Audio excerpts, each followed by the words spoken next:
आदरणीय निर्णायकर और मेरे सभी साथियों को मेरा सादर नमस्कार। आज मैं आपके सामने विकसित भारत के विषय में अपने विचार रखने आई हूँ। मित्रों, भारत सदियों से विश्व गुरु रहा है। हमारी सभ्यता सबसे पुरानी और समृद्ध है, लेकिन भारत केवल इतिहास पर ही गर्व नहीं करता, बल्कि वर्तमान और भविष्य की ऊंचाइयों को छू रहा है। सबसे पहले बात करें डिजिटल टेक्निक और विज्ञान की। भारत आज अंतरिक्ष विज्ञान के विषय में ऊंचाइयों पर छू रहा है। चंद्रयान 3 में चांद पर लैंडिंग कर पूरी दुनिया को चौंका दिया है। आदित्य L1 सूरज की जानकारी प्राप्त कर रहे हैं। अब गगनयान मनुष्य को अंतरिक्ष भेजने की तैयारी पर है। क्या यह सब विकसित भारत की पहचान नहीं है? आइए अब बात करें डिजिटल इंडिया की। आज गांव-गांव में इंटरनेट पहुंच चुका है। किसान भी मोबाइल के माध्यम से खेती की जानकारी प्राप्त कर रहे हैं। छोटे छोटे दुकानों से लेके बड़े उद्योगों तक अब सब जगह यूपीआई और ऑनलाइन लेन देन हो रहा है। दुनिया अब भारत को आईटी हब के नाम से पहचानती है। आर्थिक स्थिति की बात करें तो भारत दुनिया की 5वीं सबसे बड़ी अर्थव्यवस्था बन चुकी है।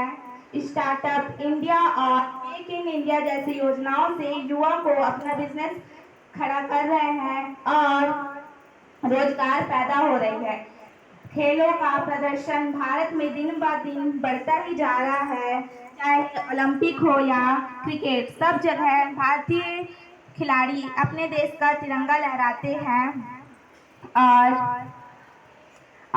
शिक्षा और स्वास्थ्य के क्षेत्र में भी बदलाव हो रहे हैं।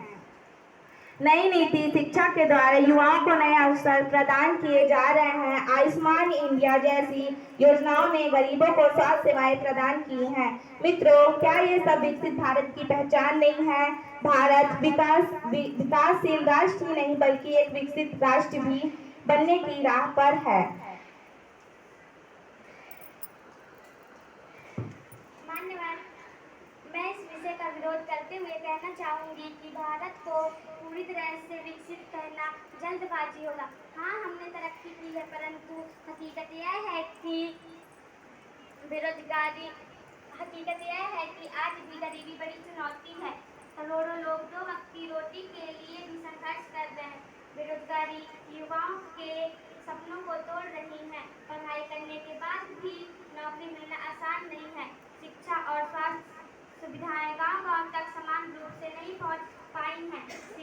महिलाओं की सुरक्षा, भ्रष्टाचार और असमानताएं जैसी समस्याएं भी हमारे रास्ते में रुकावट पैदा कर रही है। अगर हम इन बुनियादी समस्याओं का समाधान नहीं करेंगे तो विकसित भारत केवल भाषणों और नारों में ही रह जाएगा।